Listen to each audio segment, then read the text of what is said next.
Halo teman-teman semua, selamat datang di Crew Podcast.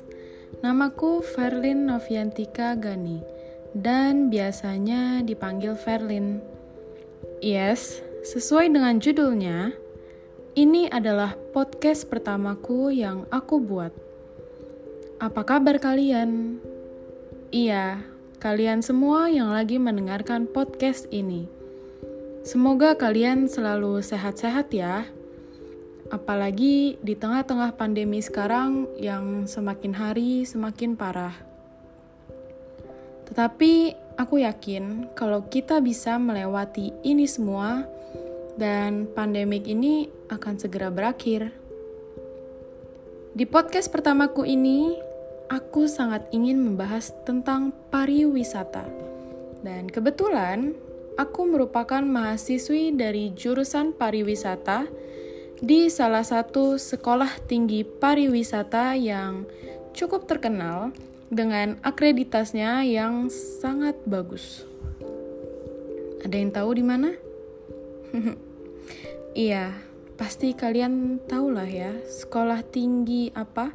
Karena institut ini pun terkenal banget di masyarakat. Oke, cukup kali ya perkenalannya. Nah, teman-teman semua, kalian pasti sering banget dengar kata pariwisata. Apalagi di tengah pandemik sekarang yang mengharuskan kita di rumah terus. Pasti pernah terbesit di pikiran kalian, aduh, pengen banget jalan-jalan lagi kayak dulu sama teman-teman. Kapan ya bisa pergi-pergi lagi? Nah, kalian sebenarnya tahu nggak sih apa arti dari kata pariwisata itu sendiri? Kata pariwisata sendiri berasal dari bahasa Sanskerta, yaitu pari yang artinya berkali-kali dan wisata yang artinya bepergian. Jadi, jika digabungkan, pariwisata dapat diartikan sebagai perjalanan yang dilakukan berkali-kali ke suatu tempat. Dan jika diartikan secara umum, pariwisata adalah suatu perjalanan yang dilakukan seseorang untuk sementara waktu dari suatu tempat ke tempat lain dengan tujuan bukan untuk berbisnis atau untuk mencari nafkah di tempat yang dikunjungi, tetapi semata-mata untuk menikmati perjalanan tersebut seperti tamasya, rekreasi, atau untuk memenuhi keinginan yang beraneka ragam. Pariwisata sendiri juga mempunyai tujuan. Yang pertama, yaitu untuk kebutuhan rekreasi atau berlibur. Agar waktu senggang yang dimiliki bermanfaat bagi kesehatan jiwa, kemudian bisa menambah pengetahuan, dan lain-lain. Kemudian, yang kedua, pariwisata itu bisa bertujuan untuk kebutuhan usaha atau bisnis. Jadi, perjalanan wisata yang dilakukan itu dalam rangka menjalankan dinas kerja atau berhubungan dengan bisnis seseorang. Nah, pariwisata itu juga banyak banget loh jenis-jenisnya. Yang salah satunya itu akan kita bahas di podcast ini, yaitu urban tourism atau yang biasanya kita sebut itu wisata kota. Wisata kota adalah suatu kegiatan untuk menarik wisatawan domestik maupun mancanegara dengan menyediakan akomodasi dan program kunjungan ke tempat yang menjadi daya tarik suatu kota yang dimana fasilitas perkotaan itu sendiri juga digunakan oleh penduduk kotanya dan dipakai sebagai daya tarik wisatanya. Kota merupakan jenis destinasi pariwisata yang paling penting di dunia sejak tahun 1980-an. sebagai fenomena kepariwisataan dunia, kota dipandang sebagai suatu proses kompleks yang terkait dengan budaya, gaya hidup, dan sekumpulan permintaan yang berbeda terhadap liburan dan perjalanan. Jadi, secara sederhana dapat disimpulkan pariwisata perkotaan adalah sekumpulan sumber daya atau kegiatan wisata yang berlokasi di kota dan menawarkannya kepada pengunjung dari tempat lain. Di abad ke-20-an dan abad ke-21, wisata kota atau urban tourism ini sudah menjadi sangat terkenal. Dan sekarang dominasi industri jasa inilah yang menjadi ciri kota-kota pada saat ini. Konsep urban tourism itu sendiri pun sudah berkembang dari zaman ke zaman seiring dengan perkembangan pariwisata perkotaan di seluruh dunia. Jadi sebenarnya ada 6 konsep pariwisata perkotaan yang saat ini berkembang di dunia. Yaitu yang pertama ada Fantasy City. Konsep Fantasy City yang satu ini yaitu membuat suatu perkotaan yang fiktif dan didasarkan pada tema tertentu. Kota ini pun dibangun dengan teknologi simulasi, realitas virtual, dan sensasi pertunjukan. Contoh yang bisa kita ambil dari Fantasy City yaitu Disneyland. Kemudian yang kedua ada Creative City. Creative City ini sendiri adalah program dari PBB melalui UNESCO untuk memilih dan menjaring kota-kota yang mempunyai keunggulan di sektor kreatif dalam pembangunan kotanya. Dan kota kreatif juga merupakan bentuk generasi baru dari pariwisata perkotaan. Contohnya yang ada di Indonesia, kota yang dipilih sebagai Creative City adalah Bandung. Yang ketiga ada Urban Ecotourism. Urban Ecotourism merupakan konsep pariwisata perkotaan yang berwawasan lingkungan. Konsep ini pertama kali muncul pada tahun 1996 ketika Blackstone Corporation mendefinisikannya sebagai perjalanan dan eksplorasi di dalam dan di sekitar kawasan perkotaan yang menawarkan keindahan kawasan alam dan sumber daya budaya kota.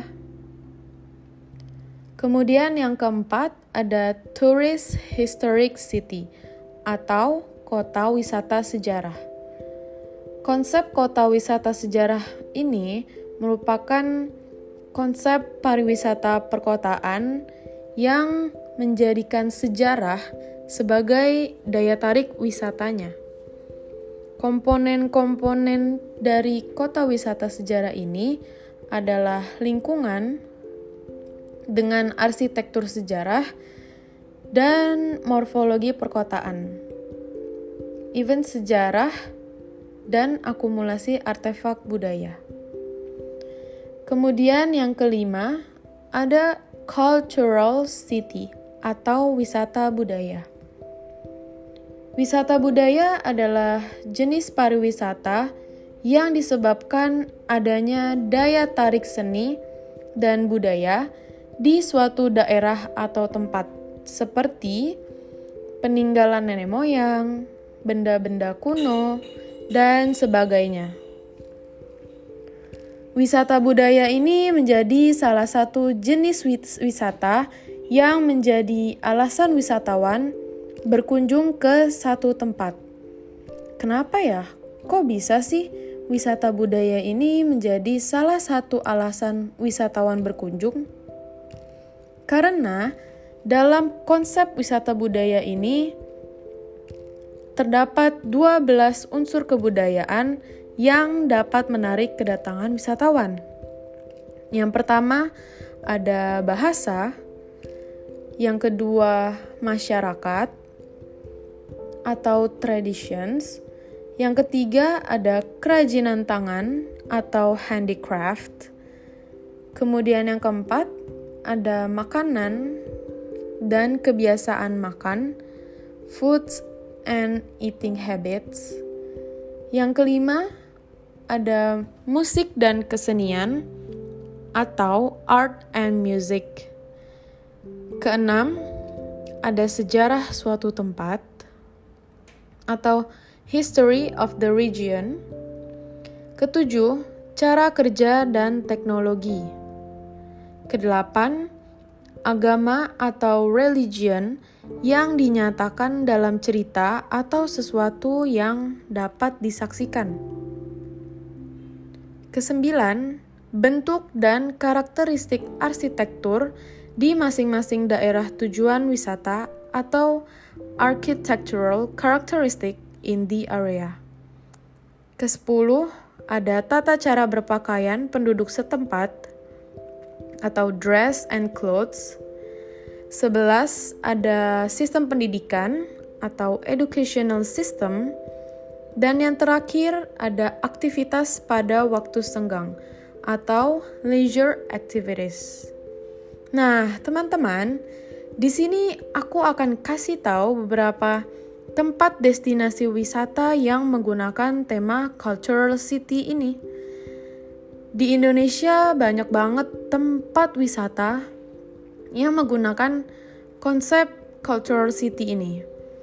Salah satunya, jika kalian berkunjung ke Bali, kalian akan menemukan banyak sekali desa wisata yang sangat-sangat indah. Salah satu desa wisata yang paling populer di kalangan para turis adalah Desa Penglipuran. Desa Penglipuran adalah sebuah desa adat yang terletak di Kabupaten Bangli, Provinsi Bali, Indonesia. Desa ini terkenal sebagai salah satu destinasi wisata di Bali karena masyarakatnya yang masih menjalankan dan melestarikan budaya tradisional Bali di kehidupan mereka sehari-hari. Selain itu, desa ini juga terkenal karena dinobatkan sebagai desa yang paling bersih di dunia. Sehingga desa ini mendapat beberapa penghargaan, di antaranya Kalpataru, ISTA atau Indonesia Sustainable Tourism Award, dan penghargaan Sustainable Destinations Top 100 versi Green Destinations Foundation. Jika kalian mendatangi desa ini, kalian akan disuguhkan dengan pemandangan yang sangat indah, udara yang sejuk, dan pemandangan yang penuh dengan deretan tanaman hijau. Ketika kamu mengelilingi desa ini, kalian tidak boleh menggunakan kendaraan bermotor. Jadi, jika kalian ingin mengeksplorasi desa ini, kalian harus berjalan kaki. Selain itu, kalian juga dilarang membuang sampah sembarangan. Di Desa Penglipuran, sudah disediakan tempat sampah setiap 30 meter. Jadi, tidak ada alasan untuk kalian tidak tertib dalam hal membuang sampah ya, teman-teman. Nah, setelah mendengar betapa indahnya Desa Penglipuran Bali ini, kalian tertarik gak nih buat berkunjung ke desa ini? Eits, tapi tunggu dulu. Karena sekarang masih masa pandemik, kira-kira bagaimana ya kondisi desa ini? Sejak bulan Maret 2020, pandemi COVID-19 menjadi salah satu halangan untuk kita bepergian, baik dalam kota maupun luar kota. Banyak sekali sektor-sektor industri yang cukup terimbas karena pandemi ini. Salah satunya sektor industri pariwisata yang dimana agen perjalanan sekarang sedang berjuang untuk survive. Dan destinasi wisata pun harus membatasi pengunjung yang datang. Di bulan Maret tahun 2020, banyak sekali destinasi wisata yang tutup, bertujuan untuk mencegah penyebaran virus ini. Contohnya seperti Desa Penglipuran Bali yang tadi kita bahas.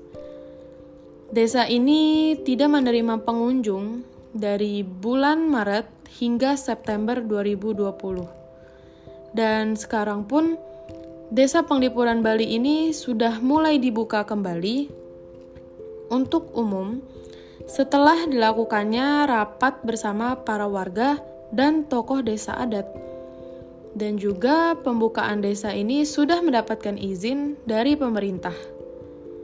Walaupun begitu, desa ini hanya memperbolehkan pengunjung berkunjung dengan kapasitas di dalamnya hanya 50%. Kemudian, ketika kalian mengunjungi desa ini, kalian harus tetap mengikuti protokol kesehatan ya, dengan tetap menjaga jarak dengan orang lain, memakai masker, cek suhu, dan harus selalu rajin mencuci tangan. Nah, teman-teman, itulah informasi yang bisa aku sampaikan di podcast kali ini. Kira-kira kalian tertarik gak untuk pergi ke Desa Penglipuran Bali ini? Semoga informasi ini berguna untuk kalian semua. Saya Verlin Noviantika Gani, undur diri. Bye-bye.